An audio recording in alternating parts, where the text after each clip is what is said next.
ETF index mutual funds నేర్చుకుని stock మార్కెట్లో రాణించాలనుకుంటున్నారా? వెంటనే ఈ నెంబర్కి కాల్ చేయండి. సుమన్ టీవీ ప్రేక్షకులకు నమస్కారం. ట్రంప్ సర్కారు మరొక పెద్ద బాంబు పేల్చింది.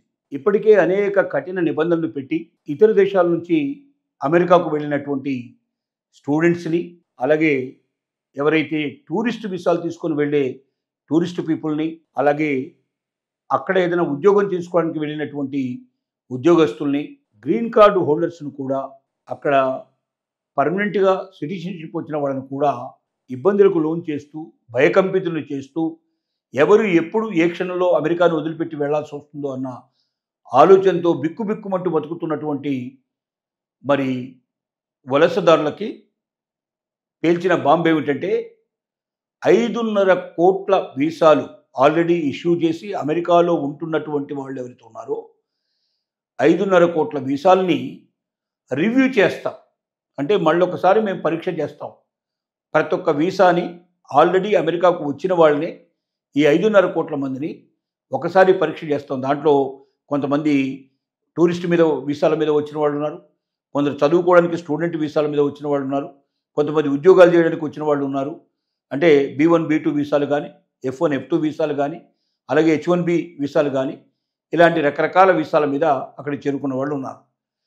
ఈ వీసాలన్నిటిని కూడా మరొకసారి మేము రివ్యూ చేసి, ప్రతి ఒక్క వీసాదారుడు అంతకుముందు ఏదైనా క్రిమినల్ యాక్టివిటీస్లో ఏదైనా పాల్గొని ఉన్నట్టయితే వెంటనే అతను అమెరికాను వదిలిపెట్టి వెళ్ళిపోవాల్సి వస్తుంది అని చెప్పి మరి వాళ్ళు చెప్పారు.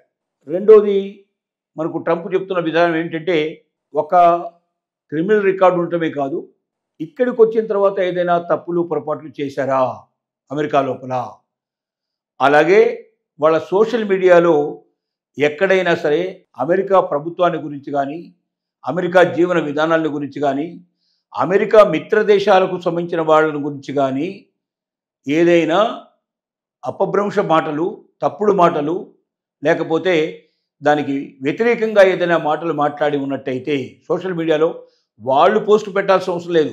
ఎవరైనా పెట్టిన పోస్ట్ని వాళ్ళు దాన్ని ఫార్వర్డ్ చేసినా సరే అలాంటి వాళ్ళ మీద కూడా యాక్షన్ తీసుకోవాలి అని చెప్పి నిర్ణయానికి వచ్చారు.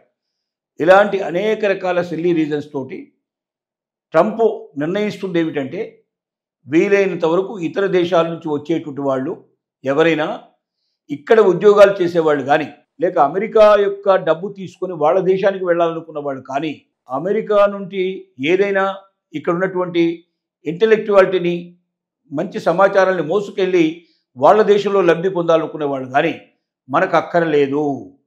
ఎవరైనా ఇక్కడికి వచ్చిన వాడు అతని వల్ల లేదా ఆవిడ వల్ల అమెరికా దేశానికి ఆర్థికమైన డబ్బు రావాలి, ఆర్థికంగా లాభం రావాలి, ఆర్థికంగా అమెరికా బలపడ్డట్టుగా చేసేవాళ్ళు కావాలి. అంటే వాళ్ళు ఇతర దేశం నుంచి పెట్టుబడి తీసుకొచ్చి ఇక్కడ పెట్టేటట్టయినా ఉండాలి, లేక ఇక్కడ డబ్బుని సృష్టించి ఆ ధనాన్ని మన దేశానికి ఇచ్చి వెళ్ళేటట్టుగా ఉండాలి. అంతటి ఇంటెలెక్చువాలిటీ ఉండి, అంతటి క్యాపబిలిటీస్ ఉండేటువంటి మంచి వ్యక్తులు మనకు కావాలి తప్ప, మన దేశం మీద ఆధారపడి మన దగ్గర చదువు వంకతో వచ్చి ఇక్కడ పార్ట్ టైం జాబ్స్ చేసుకొని, ఇక్కడ చదువు ముగించుకొని, ఇక్కడే ఉద్యోగాలు సంపాదించి వాళ్ళ దేశానికి డబ్బు పంపించాలనుకునేటువంటి స్టూడెంట్స్ మనకు అక్కర్లేదు. అలాగే టూరిస్టుగా ఎవరైనా వచ్చి ఇక్కడే స్థిరపడిపోయి జాబులు సంపాదించుకునే వాళ్ళని మనకు అక్కర్లేదు. అలాగే ఇక్కడ ఉద్యోగాలు చేసే వాళ్ళలో కూడా ఇక్కడి నుంచి డబ్బుని వాళ్ళ దేశానికి పంపించాలనుకునే ఉద్యోగం చేసేటువంటి వాళ్ళు కూడా మనకు అక్కర్లేదు.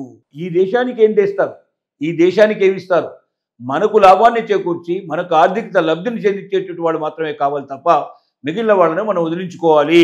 అలా వదిలించుకోవడానికి ఒక మంచి మార్గం ఏమిటంటే, 5.5 కోట్ల వీసాల్ని మరొకసారి రివ్యూ చేస్తాం.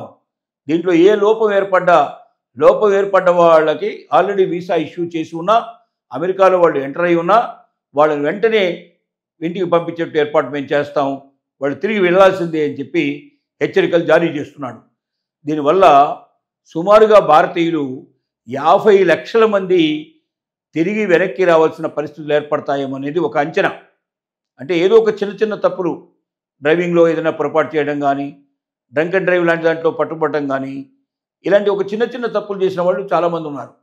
అలాగే ఉద్యోగాలు కొన్ని టైమింగ్స్ ఉంటాయి, ఆ టైం తప్ప చేయడానికి వీలేదు. స్టూడెంట్ ఉద్యోగులు అయితే స్టూడెంట్షిప్ ఉండేవాళ్ళు ఎవరుతున్నారో వాళ్ళు యూనివర్సిటీలో మాత్రమే ఏదైనా ఉద్యోగాలు దొరికితే చేయాలి తప్ప అవుట్ సైడ్కి వచ్చేసి యూనివర్సిటీ కాకుండా ఉద్యోగం చేస్తే వాడి తప్పు అవుతుంది. అమెరికాలో అది నేరంగా పరిగణించబడుతుంది. అలాగే అవుట్ సైడ్లో ఉద్యోగం చేయడానికి అవకాశం ఉన్నవాళ్ళు కూడా కొన్ని గంటలు మాత్రమే పరిమితంగా ఉద్యోగాలు చేయాలి తప్ప అంతకన్నా ఎక్కువ గంటలు ఉద్యోగం చేసినట్టయితే దాన్ని నేరం కింద పరిగణించబడుతుంది అక్కడ.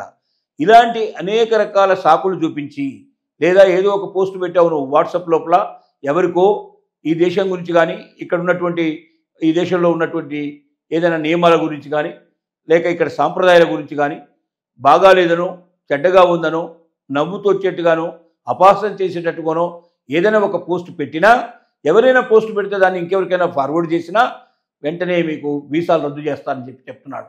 అంటే ఏదో ఒక సాకు చూపించి ఏదో ఒక కారణం చూపించి భారతీయుల్ని ఇతర వలసదారుల్లో ఆ దేశం మీద ఆధారపడి అక్కడ సంపాదించాలని కోరుకుంటున్న వాళ్ళందరినీ వెంటనే వెనక్కి పంపించేట్టు ఏర్పాటు చేస్తున్నాడు.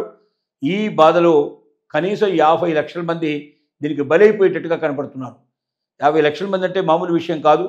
ఇప్పటికే సగానికన్నా ఎక్కువగా వచ్చే ఏర్పాట్లు చేసుకున్నట్టుగా కనబడుతోంది. ఈ దెబ్బతో ఇంకా ఎక్కువ మంది వచ్చే అవకాశాలు ఉంటాయి. ట్రంప్ ఉన్నంతకాలం లేక ట్రంప్ తర్వాత కూడా దాన్ని ఆధారంగా చేసుకుని ట్రంప్ విధానాలే పాటించేటువంటి ఇంకొక ప్రెసిడెంట్స్ వచ్చినా కూడా తప్పనిసరిగా ఈ రకమైన ప్రాబ్లం ఇంకా భవిష్యత్తులో కూడా ఉండే అవకాశం ఉంది. కాబట్టి ఎవరికైతే శక్తి సామర్థ్యాలు ఉన్నాయో ఎవరైతే భారతదేశంలో అయినా సరే తమ కాళ్ళ మీద తాము నిలబడదాం కష్టపడి పనిచేసుకుందాం అనుకున్న వాళ్ళకి కావాల్సిన అవకాశాలు మన దేశంలో ఉన్నాయి. ఒకవేళ మన దేశమే కాకుండా అమెరికా కాకుండా యూరోప్ దేశాల్లో ఎదురు చూస్తున్నాయి. ఆస్ట్రేలియా లాంటి దేశం పిలుస్తోంది.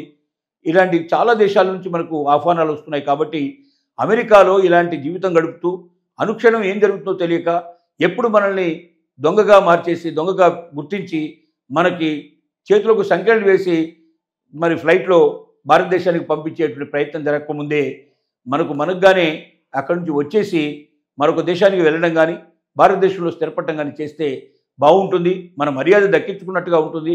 మనం ప్రశాంత జీవితం గడిపేందుకు అవకాశం ఉంటుందని మనం భావించాల్సి వస్తుంది.